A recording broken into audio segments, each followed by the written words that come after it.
Tamara. Hi, it's so nice to be here. It's so nice to have you here. You are the head of mindfulness for the Calm app. So for those of you that aren't aware of Calm, I wanted to introduce you to Calm because it is a very wonderful and life-enriching app. So tell everyone what it is. So, we're a wellness app that supports people's emotional and mental well-being. We have a ton of guided audio meditations, sessions, and programs. We've got sleep stories and sleep meditations and music and a whole assortment of content, and we're always bringing on more. And my role is basically to write and produce and narrate our content. So everyone who is skeptical about these kinds of things, it's really for people who just tell everybody because people are skeptical, but it works. I mean, meditation works.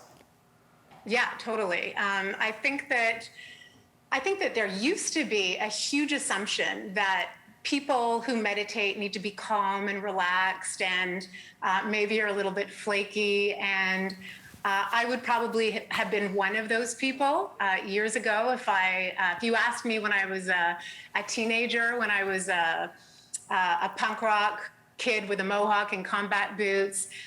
If you told me that I was going to be meditating, never mind a meditation instructor, I would have laughed. But I feel like even though I may not be quite as edgy as I used to be, I still have edge, and I don't listen to Enya or Kirtan music. I listen to Lou Reed and Massive Attack, and I still don't like rules. So I think that as mindfulness grows in popularity, people are beginning to realize that anybody can meditate. All it does is, it supports us to have better tools to face life, but it doesn't change our personalities. Yeah, absolutely. And I love Massive Attack also. But yeah, meditation is something that it's so easy for people to do, and for people that struggle with anxiety and depression, and so many people now are struggling with that. This is like perfect for anyone struggling with anything, and it's just a few seconds a day. Your voice, people fall asleep to your voice, as I said, which is what you want. But what is it like knowing that everyone's listening to you before they fall asleep? It's amazing, really. Like it's the most meaningful aspect of my job to know that I'm helping people ease their stress and anxiety and helping people sleep. I'm someone who has struggled with insomnia through my life, and so it feels incredibly rewarding to know that I'm able to support people all over the world. Right.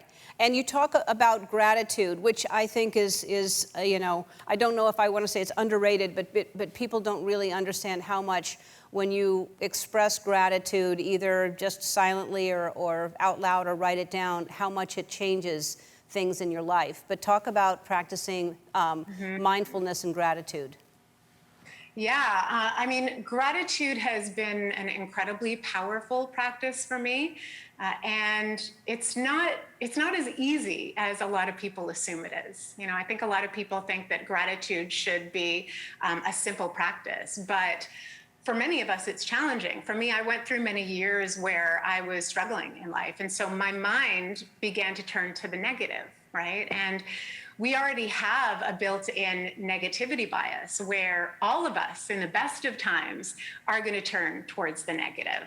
If there's 6 great things that happen and 1 negative thing, we're going to focus on the negative thing and remember that. So we really need to work at gratitude in the same way that we do meditation, the same way we do with piano or any kind of skill that we want to improve, in order to make it, a default for us. And then, then the more that we do something, the more that we think a certain way, the more those neural pathways will strengthen. This is neuroplasticity. So yeah, you've got to keep on practicing it, but it has the power to really change your life. Yes, and I'm glad you said that, because it really is like anything. If the more you do it, the more it's second nature to you. Tamara, we have to take a break. We're going to talk more after this. We'll be back. We are back with Tamara Levitt, who is the head of mindfulness at Calm. So for people who are watching right now and are interested in starting to practice mindfulness, what's something they can do? Yeah, well, I guess the first thing would be to download our app. We have a 7-day free trial, and that will offer you a ton of free meditation sessions and sleep content and music and all of our different offerings. There's also a gratitude exercise that's really simple that I love, since we were talking about gratitude. Would you be open to playing a little game with me, a little exercise? I like a game, yes. Yeah, awesome. So it's really simple. It's called the Gratitude Countdown. And this was created by my good friend, Chris Advinson, who also works at Calm.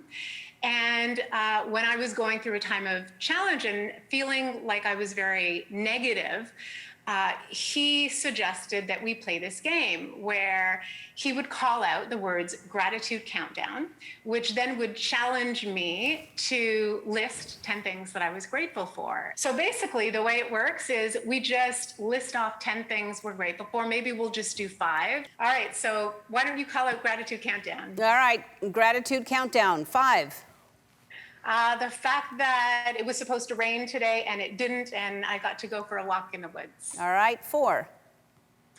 That mangoes are in season again, and I got to enjoy one today. And 3. The fact that we have this incredible technology that allows, so many of us to be working during this pandemic. 2. My nieces and nephews, whose sweet voices make me happy. And 1. That I was able to chat with you today and share this practice and my experience with mindfulness with so many people. I love it. It is so important to do that because it's so easy to watch what's going on in the world and be so negative and so depressed and filled with anxiety. The Calm app is in the App Store, and everyone in the audience is getting a 1-year subscription to Calm. This is so good for everybody.